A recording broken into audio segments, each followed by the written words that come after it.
I remember floating, not dreaming, floating, detached from everything, watching my little body slumped on the couch below like it belonged to someone else. I could hear the voices.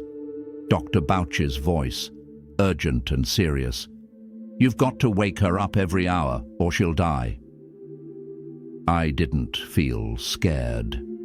In fact, it felt peaceful, like I was slipping out of something too tight for me. That moment, somewhere between life and whatever comes after, wasn't frightening. It was familiar. I've technically died twice. The first time was when I was just a kid, 3 or 4. I was racing down the block on my big wheel, chasing the bigger kids on their bikes. There was a sidewalk bump near this massive sycamore tree, and my little body couldn't handle the jump. I remember flying through the air. I loved the feeling of flight. Then, nothing. I was out for nearly a whole day. Years later, I realized something from that experience had stuck with me. As a child, I used to sprint down the hallway toward the mirror in my parents' room, trying to catch a glimpse of my real self. Not the one in this body. I knew I was more than this skin, these bones. I felt like I was on a movie set, with walls that weren't real. I'd race to see what was behind them before someone could build the illusion back up. That's the thing. We're so much more than we think. I used to look for love, for truth, in all the wrong places. But the real shift happened when I understood. I had the power all along. That's when life started to change, not because someone saved me, but because I finally saw who I really was. I didn't remember it for years. Not until one quiet evening when I felt completely at peace. Then suddenly it all came flooding back. I saw myself again, that tiny version of me lying still on the couch. And I heard it. "You better wake her up every hour, or she will die." That moment, just a memory buried deep, was the root of something I carried for most of my life. Narcolepsy. I used to wake up constantly at night, exhausted during the day, living in a cycle I didn't understand. But once that forgotten moment resurfaced, I understood. My little self had absorbed that message as truth, that in order to survive, I had to wake up every hour. And when I saw it, really saw it, I healed it. That very night, I slept through till morning. No meds, no alarms, just rest. It kept getting better after that. I told my doctor I no longer needed the medication. He didn't ask how. He was a kind man, but I think what I said didn't fit into his world. Here's what I learned. The mind is powerful, especially the subconscious. Most of our patterns, our fears, our beliefs are written early. Sometimes it takes a lifetime to realize what story we've been living out, without question. Growing up, I was obsessed with figuring out what life really was. I read everything I could about people who had died and come back. I didn't just want answers, I needed them. I went to every church my friends attended, every place people claimed to know love or truth. Catholic churches, temples, mosques, you name it. But I never quite found what I was looking for. It wasn't until I started waking up, not just literally, but spiritually, that things made sense. Healing didn't come from a pill. It came from seeing the lie I believed and rewriting it with truth. We have no idea how powerful our minds are until we break free from the stories we never chose, but still live by. I remember the impact. The way the ocean stole the air from my lungs. 1 second I was flying through the air. The next I was plunging into water so deep, it felt endless. I was off the coast of Hawaii, and beneath me was nothing but blackness. Miles of ocean floor I'd never reach. I sank like a stone. Everything went silent. I couldn't tell which way was up, My body wasn't just exhausted, it was disoriented, empty. I couldn't move, couldn't breathe, couldn't even panic. I was too far gone for fear. I just let go. And that's when the light appeared. Not a spotlight, not the sun. This was something else. A warmth, a glow, a presence. I felt surrounded by something that didn't need a name, just love. Complete, pure, overwhelming love. I felt accepted in a way I'd never experienced. I didn't see faces, but I felt souls, familiar, kind, like they had been waiting for me. Then I heard it. Do you want to live, or do you want to die? I thought of my mum. I thought of her pain if I were gone. And through the fog of that question, one answer rose up. I want to live. Suddenly, it was like rockets went off beneath my feet. I was shooting toward the surface, still unable to breathe, but moving fast. I burst through the waves, gasping for air that wouldn't come. A life vest flew toward me, too far to reach. The ocean kept pulling me under. Then it happened again. That light, that voice, the same question. And again, I chose life. The next thing I knew, I was on the life vest. I still don't know how I got there, just that I did. Someone pulled me in, threw me over their shoulder, got me back on the boat. I wasn't breathing. My stomach had to be pumped. I needed mouth to mouth. I had been gone, truly gone, for nearly 10 minutes. The next day I was black and blue, in pain everywhere. But the love I felt, that stayed with me. That experience didn't just save my life. It changed the way I live it. The strange thing is, I didn't remember any of it for years. I knew I had the accident. I knew I'd been hurt. But the deeper truth, the experience beneath the surface, that stayed buried until 16 years ago. Out of nowhere, I had what I can only describe as a spiritual awakening.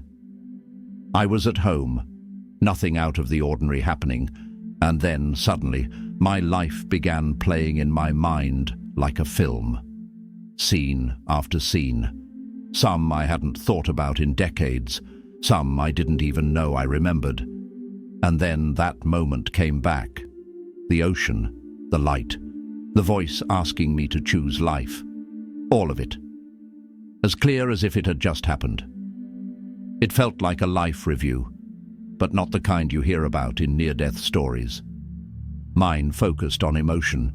Every moment I had felt joy, true joy. Life had flowed. Opportunities, connection, love, all lined up. And every time I had ignored my instincts, pushed through discomfort, or just gone through the motions, the energy around me had shifted. Things fell apart. Pain crept in. That realization hit me hard. My mood was shaping my life more than anything else. But before that awakening, I had tried to run from what I didn't understand. After the accident, I spent years numbing myself, drinking, partying, anything to avoid feeling.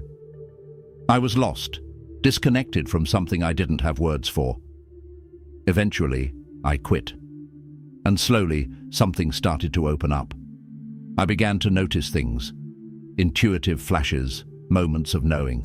Psychic sensitivity, maybe. But I don't think it makes me special. I think we all have it. We just don't all listen. For me, it took nearly losing everything to finally hear what had been whispering to me all along. The pain I carried wasn't just physical. It ran deep into my soul. There was trauma, buried and ignored for years. I'd been hurt by people I was told to trust. Adults in positions of authority, hiding behind religion, behind titles, behind kindness. I didn't know what to call it then, but I felt it. That something was broken. That something was wrong. For a long time, I numbed myself. I didn't have the tools to process it, and honestly, I didn't want to feel anything at all. I drank.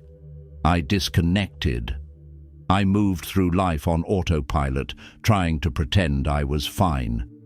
But all of that caught up with me.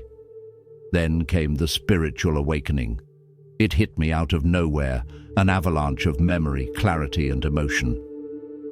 My life played out before me. Not just moments and faces, but patterns. Every time I had let joy lead, life opened up. And every time I ignored myself or pushed through fear, things fell apart. I realized I wasn't a victim of randomness. I was, in many ways, the one holding the wheel. That moment cracked something open in me. I wasn't powerless. I could choose better, feel better, live better. So I started small. I did things that made me feel alive again. Gymnastics, being near the ocean, anything that connected me back to my body and spirit. And I wrote. Every day I wrote what I appreciated. Not just what, but why. I'd go deep into it, trees, waves, the invisible networks beneath the forest floor. I let awe back into my life. Was my life still messy? Absolutely. But now I had something stronger than the pain. I had purpose, and I had the will to shift my story. And that changed everything. I've always felt a deep connection with dolphins, almost like they recognized something in me, something beyond words. I remember one night sailing toward Hawaii. I was alone at the helm, listening to a Bach concerto, hand drifting in the water, lost in a book. Suddenly, I felt something press gently into my palm. I looked down. A dolphin was right there, looking up at me, smiling. When I lifted my head, I realized I was surrounded. Hundreds, maybe thousands of dolphins, all moving in rhythm with the music. It was surreal. They danced in sync with the melody, diving and spinning in perfect time with every crescendo. It was as if they weren't just hearing the music. They understood it. Those moments became anchors for me. When I was too tired or too lost to feel joy in the present, I'd revisit the memories that lit me up. I began writing detailed appreciation lists, not just I love dolphins, but why. Their intelligence, their playfulness, their ability to sense life, like the time one detected a woman's pregnancy underwater before she even knew. That kind of magic reminded me life still held wonder, even in my darkest times. But I didn't share these things at first. For a long time I stayed quiet, coming out of a near-death experience, battling narcolepsy, chronic pain, depression, and a storm of diagnoses. I didn't feel strong. I barely felt functional. I was healing in silence, creating meditations, speaking gently to my body, telling it the life I was ready to live, even while my reality looked nothing like it. Then, one day, everything shifted. I was walking, listening to one of my own meditations, awake, alert, and I started noticing. That came true. That happened. That too. It was like life had been listening all along. That same day, I finally spoke up. I posted on Facebook, shared what I'd been through, what I'd discovered. Within an hour, someone reached out. She became my first client. Then she referred someone else. And just like that, a new path began to unfold. One I hadn't planned for, but one that felt right. I thought I had lost my purpose when I could no longer act. I had fallen asleep on set. I couldn't perform. But life gave me a different stage, a chance to help others heal, to guide them, to remind them that we are never as stuck or broken as we think. And the most beautiful part, it all started with choosing to appreciate the little things and letting those moments carry me back to life. Do I fear death now? Not even a little. That doesn't mean I'm chasing it. I'm not suicidal. I believe life is sacred and I'm here to live it fully.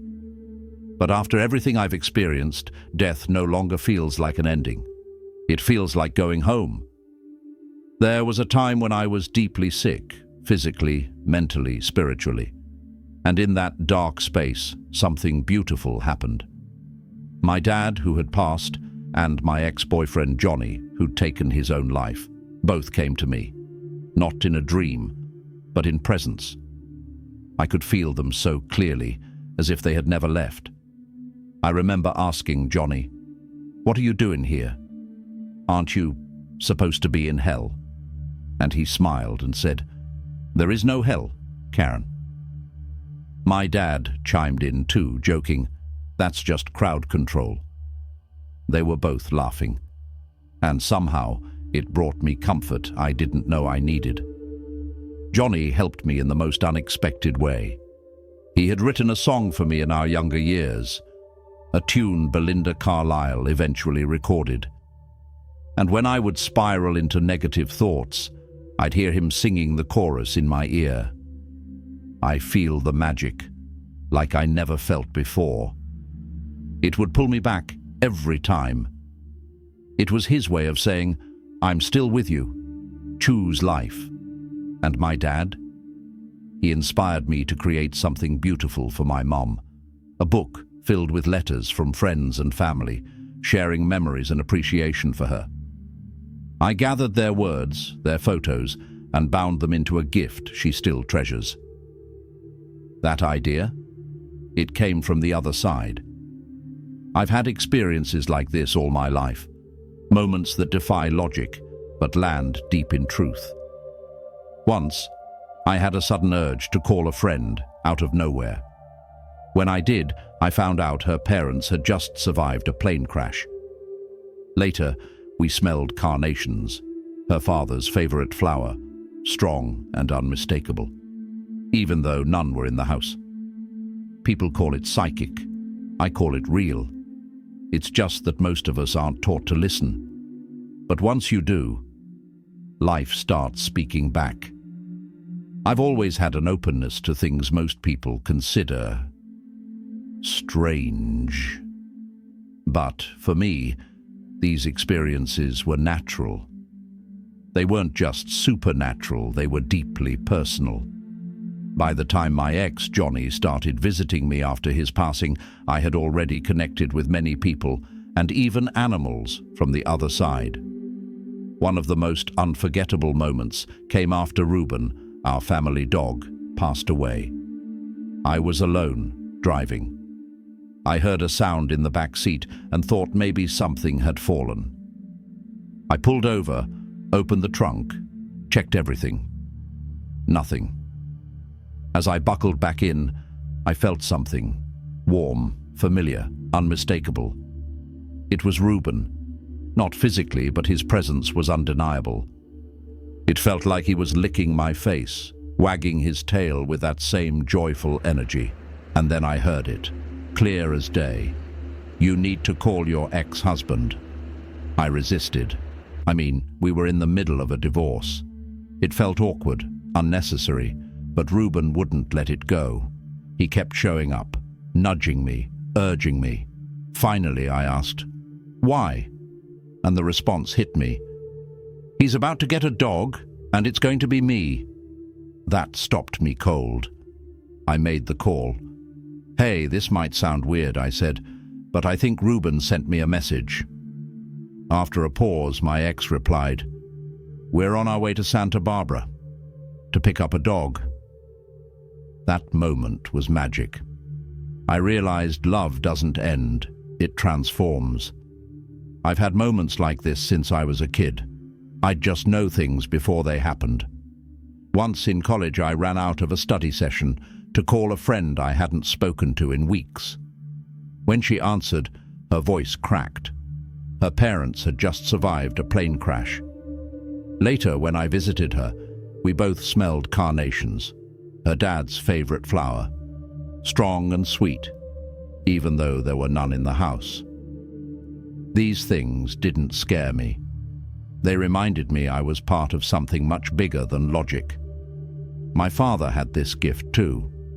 When I was 15, he bolted up one day and said, "I need to call Freddie." That was his twin. When he reached him, Freddie was sobbing. His only son had died in a tragic accident. My dad had felt it the moment it happened. It was that kind of intuition that ran in our blood. But I don't think this gift is rare. I believe we all have it, every one of us. It's just that we've been conditioned to dismiss it, to fear it, or worse, to be ashamed of it. We're told it's imagination, coincidence, or insanity. But the truth? It's connection, it's presence, and it's real. Meditation was the gateway that deepened my connection with all of it. For me, it didn't start in a temple or a studio. It started on the open sea. Sailing was my first form of meditation. Miles away from land, no distractions, no noise, just water, sky, breath. My mind would unravel like an old golf ball, unspooling layer after layer of tension, memory, and thought. I didn't realize then that I was meditating. I just knew I felt whole. Over time, I became more intentional. For years, I meditated twice a day, 2 hours each time. It taught me to listen, not just to my breath, but to my being. People think meditation has to look a certain way, but it doesn't. It's not about perfection. Sometimes it's a walk in the woods. Sometimes it's cooking, painting, dancing, writing. The key is presence. The magic happens when we pay attention. One practice that changed my life was writing what I appreciate. Not just listing things, but feeling them deeply. I'd write, "I love trees," and then let it unfold. I love how trees communicate through their roots. How the mother tree nourishes her young through underground fungi networks. How they offer shade, oxygen, beauty. The more I appreciated, the more life opened up. Appreciation led me to healing. It helped me through chronic illness, emotional trauma, and even severe diagnoses. I used to be told I was depressed, bipolar, dissociative. But through meditation and appreciation, I rewrote the story my body and mind were living. And then something wild happened. I started sharing my journey, at first quietly with friends. Then one day I posted online. I said, "This is what I've lived. This is what I've healed. If you feel called, I'm here." Within an hour, I had my first client, then another, and another.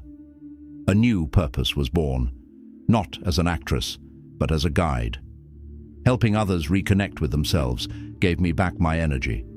It gave me joy. I didn't plan for this path. I just followed the signs. People often ask me if I fear death. Not at all. I've crossed that threshold twice, and I can tell you, death is not the enemy. It's peace. It's love. It's expansion. Energy doesn't die. It transforms. Those we lose are never really gone. They become part of everything. I once sat with a woman whose mother was afraid to pass. She'd held on to prejudices and believed she'd go to hell. I told her there is no hell, only love. She let go a few days later with peace in her heart. To anyone losing someone or facing their own transition, know this: the love remains. You are not alone, ever. And if you're still here in your body, then live as if love is the only truth. Because it is. When you live in that space, joyful, aware, grateful, you begin to access the same peace and clarity people describe after death. You get the best of both worlds, the ecstasy of the spirit and the beauty of the body. That, to me, is heaven on earth. I didn't grow up dreaming of becoming an actress. It wasn't part of some master plan. In fact, I was on track to become a doctor. I was studying mind-body science in college and loving every minute of it. But somewhere along the way, modeling led me to take an acting class, just to see what it was like. And then everything changed. On the very first day, during the very first exercise, I had an experience that felt divine. This golden light surged through me, the same kind of light I'd felt during my near-death experience. My body, my heart, everything in me lit up. I wasn't performing. I was being. Fully, completely, joyfully present. And that moment shifted the direction of my entire life. Soon after, I was driving when that same inner voice, one I'd heard before, calm and clear, asked me a question that would define everything. Do you want a life where someone tells you what to do, or a life of adventure? Without hesitation, I whispered, adventure. The very next day, I was having lunch with someone and told him I wanted to act. He said, then you need an agent. I asked, how do I get one? He said, you need a manager. I was clueless, but I was open, and just like that, life met me halfway. Moments later, I stepped outside the restaurant, and a woman approached me. Are you an actress? She asked. I had made the decision just the night before, but without thinking I said, yes. She handed me her card. Call me. I'm a manager. I think I can help you. The synchronicity was wild. My lunch date came outside and asked who she was. I told him. He shook his head, laughing. You've got to be kidding me. That moment confirmed it. When we choose from a place of passion, the universe responds. From there, the adventure began. I worked all over the world, Africa, Japan, Mexico, Canada, the Caribbean. Every role was different, and everyone taught me something profound. What fascinated me most was how each character came with their own physiology. My background in mind-body science helped me see it, how embodying a role could actually change my physical state. I'll never forget playing a pregnant woman on a long-running soap opera. I wore a pillow under my clothes, but after weeks of connecting emotionally to the role, talking to the baby, moving like an expectant mother, my body started changing. One day, the wardrobe stylist went to fit me into a regular costume and said, "Oh my God, your chest has gone up a cup size." I hadn't gained any other weight. My body believed I was pregnant. And when the storyline ended and I gave birth on the show, my body returned to normal. That's the power of the mind. That's the power of belief. I realized more and more that we can shift our physical reality with thought, with presence, with alignment. We co-create with something greater. Call it spirit, source, God, the universe. Whatever it is, it listens to us when we're truly in tune. I've always followed that inner pull. I turned down huge paychecks if a project didn't feel right. Once I was offered a $300,000 deal to be the face of a cigarette brand. I didn't even need to think. I said no, not because I didn't need the money. I did, but because I couldn't align with something that didn't feel true. Acting, for me, was never about money. It was about presence, about joy, about that electric connection with another actor when you're both fully there, fully alive. I've been lucky in many ways. I avoided a lot of the darker sides of the entertainment industry because I had strong boundaries by the time I entered. But it also meant stepping into the unknown with nothing but my gut to guide me. That choice, to trust my own compass, wasn't always easy, but it was always right. I remember a party in New York years ago. A friend introduced me to someone who was a successful banker. We got to talking, and he showed me a hidden room behind a bookshelf filled with musical instruments, guitars, drums, even a piano. "This is who I really am," he said quietly. "But my dad wanted me to be a banker." It broke my heart. A few years later, that same friend called me. "Guess where we are?" he asked, laughing. "He's on stage with Carly Simon. He wanted me to thank you." I hadn't done anything special. I'd just seen something in him and challenged him not to bury it. So many people live in that shadow, doing what they're supposed to do, what makes money, what pleases others. But it's your life. You can't live it for anyone else. Following my heart didn't come without cost. My dad didn't speak to me for 6 months when I left my medical path to act. But eventually, he saw that I was okay, that I was more than okay. I was alive, aligned. We all have the ability to live that way. We just need to give ourselves permission. So why did my soul choose this path? Through near death? Through creativity? Through performance?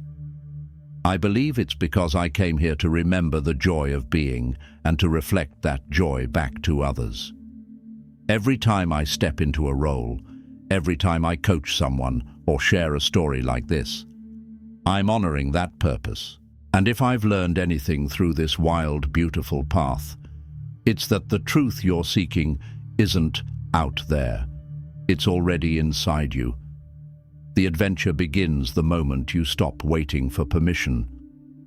Looking back at everything I've experienced, near death, psychic awakenings, acting, healing, I realize something powerful. We are not here to survive. We are here to remember. Remember who we are. Remember where we came from. Remember what we're capable of. This life isn't random. Your soul chose this exact moment, this exact body, this exact path for a reason. Every moment of pain you've endured, every loss, every doubt, it wasn't punishment, it was preparation. We are spiritual beings having a human experience, not the other way around. And the sooner we begin to live from that truth, the more everything begins to align. The love you thought you lost, it's still here. The dreams you buried, still alive. The power you gave away, still yours. I've come to see that joy is not a luxury, it's guidance. When something feels expansive, energizing, or deeply right, that's your soul speaking. Follow it. Don't wait for permission. Don't wait for a sign. You are the sign. And you don't have to earn love, or worth, or grace. You already are all of that. You were made from it. Whether it was connecting with the spirit of someone I loved, or experiencing the divine in the stillness of the ocean, or even transforming my body through the power of belief.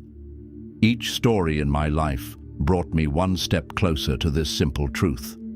We are never alone. We are never broken. And we are always loved. That's why I'm here. To remind you. To walk beside you. And maybe if you're ready to wake up something ancient inside you too. You don't have to be a healer, or psychic, or an artist.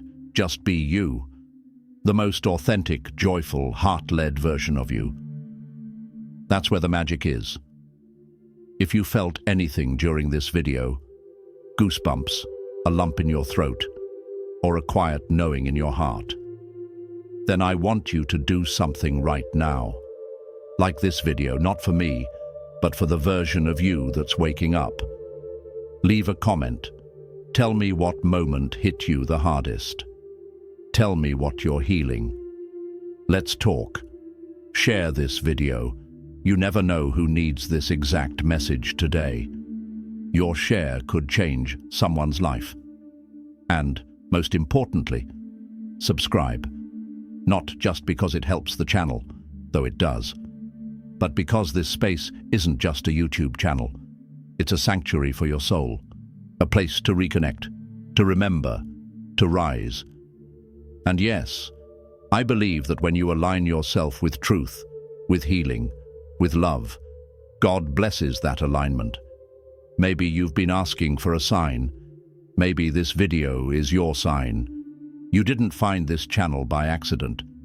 You were led here, and not by me, by something higher. So if you're ready to walk the path of joy, intuition, freedom, and love, Hit that subscribe button and say yes to the life that's been calling you. There's more coming. Messages, miracles, moments that will open you. Every week I'll be here, with stories from the other side, tools to reconnect with your spirit, and reminders that you are already whole, already loved, already divine. And here's what I'll ask you to do next. Take a moment today, even just 60 seconds, to sit quietly and ask your spirit, what do I need to remember? Then listen, really listen. You'll be surprised at what comes. Finally, know this. You're not crazy. You're awakening. You're not lost. You're recalibrating. And you're not alone. You're part of something infinite. So if you've ever felt unseen, unheard, or misunderstood, this is your home now. Welcome. Now, go hit that like. Drop a comment. Subscribe. And may God bless your heart, your journey, and your every step forward. You're not just watching a video, you're answering a calling, and I can't wait to walk this path with you.